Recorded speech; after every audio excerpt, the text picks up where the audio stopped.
Thanks so much for joining us. I'm Lorelei Shamayo. This is We Metaphysical Fairs for energizing body, mind, heart, and soul. We have fairs throughout the Northwest and online. We're currently in Seattle, Portland, Salem, and Eugene, and we have online fairs monthly or more often. We also have other events online, such as our Night of Messages or intuitive panels. I interview the practitioners and vendors, so you get a chance to meet us before you meet us at a fair. I'm here today interviewing Brandy Roberts. Brandy, it's lovely to have you. Thank you. Lovely to be here. So share with us, what is it that you do? What do you offer at our events? So at events, we are limited in our time. So I just give people a quick reading, and that could be for health. It could be for, future potential. It could be for, love interest. It really sort of depends. I'm highly psychic, and I tap into the energy through the words that people say. So often they'll ask me a question where they think that they're going, and what they really want to know is something else. And so I sort of read their energy, and then we have a conversation about that. And then sort of a brief summary of where they are in about 10 to 20 minutes. And it sounds like you do something different when you do deeper sessions in private. Like what is it that you do then? So people have a sense of like all of your work. They might want to reach out to you other ways too. Right.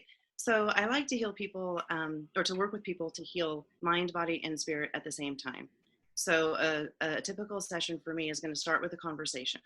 And I'm going to find out kind of where you're operating, like what is your perception of where you are on your journey. And this could be, maybe you're just beginning, maybe you don't even know what I'm talking about by when I say journey, that sort of thing. And so we kind of set that started. And I always tap into people's subconscious. So I really believe there's a space in our body that we can tap into without hypnosis and clear out negative recordings that we've carried with us our whole life that tell us, that we're dumb, or that we don't think like Susie and Johnny, and that affect our throat chakra, and, that keep us blocked on our path. So I work with them so as I'm talking to them, I start clearing that out through Reiki. And that's sort of running in the background. And then I'm also a quantum energy healer. So I'll get into their sphere of particles, and I'll sort of do motions and hand movements and this sort of thing. And sometimes I speak light language and start channeling their guides. And I sort of take that energy and I spin it out of their sphere of particles. So a session would be a complete mind, body, spirit transformation for, an acute case. So let's say carpal tunnel, something like that. Wow. So I know like a couple questions that come to mind, like however you might want to explore them. I'm wondering like how it is that the information for people arrives, like how are you aware of it? And then also just how did you get started doing this work? Like whatever. Okay. So the information, so how I got started actually was through physics. The particular type of healing that I do, understanding that there is so much data between you and I. And that data can be spoken to, and it can be, let's see, is fixed the right word? Corrected or transmuted with frequency repatterning. So I detect that in the words that people say. It's like when you say something to me, I can hear the distortion that came in through your core belief. For example, if it is a societal overlay, something from a religious belief, a lot of my clients, the biggest thing I have to get them to understand is that they're perfect and that they're lovable, that they're worth it. And these things are ingrained in us in all sorts of ways, and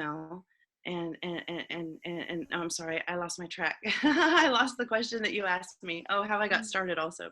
Okay. How I got started was, I was in a really dark place. I had worked for a large corporation for a long period of time, and it beat me down, and I allowed it to. And then I realized that I had to make a change in my own life. And I started asking the questions, what's going on here? Why do I feel this way? And one door opened another, opened another, opened another. And before I knew it, I was experiencing all sorts of expansion in awareness and multidimensionality and magic. And I want to share that with people. That's why I do what I do.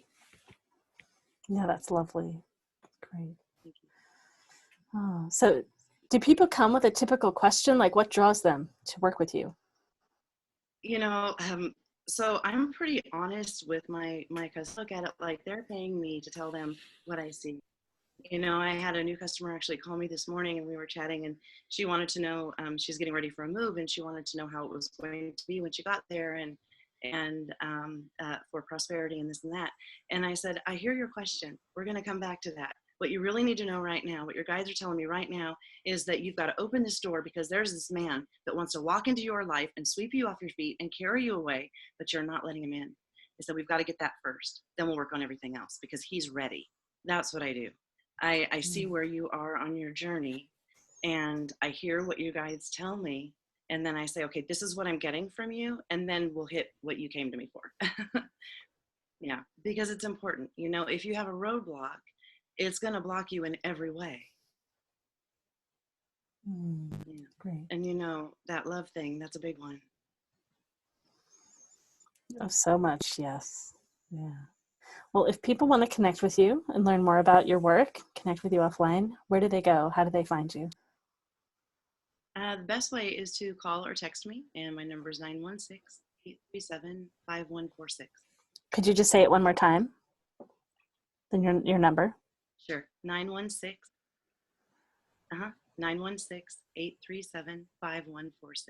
Okay, great. And then you said also, did you say email you? I do have an email. It's my name, Brandy, Brandy, @oraclediviner.com. Oh, great, great, great. Maybe I had one more question just before we finish. I remember when we were talking before, you called yourself an oracle. What is like the definition of oracle for you? How do you?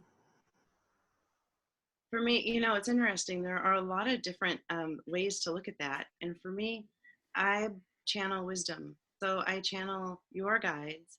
And if I'm not reading, people can get really blocked in letting psychics in. You know, if somebody's asking to be read, and you know they're asking their throat chakra, right? But they're not allowing a psychic in. Then there's other ways to you know what? I fully lost your question. Something happened there. I'm sorry. Would you It's ask me? okay. Just oracle. What is the meaning of the word oracle for you?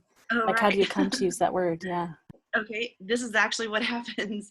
I start getting guidance, and then it's almost like I slip into a different dimension. I step out, and then something comes in and starts delivering data, and then I'm back, and it's like, okay, I may not have heard every word that you just said to me, but the answer to what you're looking for is this, because it came to me while you were speaking through the energy that you said. That's what being an oracle to me looks like. I step out and I get the data, and it can come from, well, this gets tricky too, because it depends on who I'm with, right? If I'm with a Native American, I'm not going to tell them I'm talking to an angel, because they're not going to believe me. And I likely am not. I'm likely speaking to an Aborigine or someone that they're going to resonate with that came to me through them.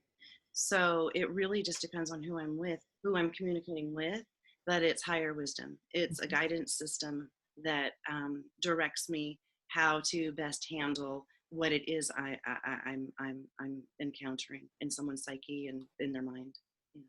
Yeah. So an oracle being a bit more like an antenna, or a way that information kind of is channeled through. Right. I'm sorry. I still didn't quite answer. Yeah. So I'm That's the okay. receiver. Like you could call it a medium, the buffer between that point between where the information comes in and where it comes out. Sure. Yeah. No, Thank that's you. great. That's great. Well, thank you so much. It's been lovely chatting. I look forward to connecting with you and having other people connect with you more at our events. And Thank you. Lovely meeting you. no, you're welcome. And thank you so much for all of you listening and watching. You can learn more about us at MeWeFairs.com. That's MEWEFAIRS.com. Thank you.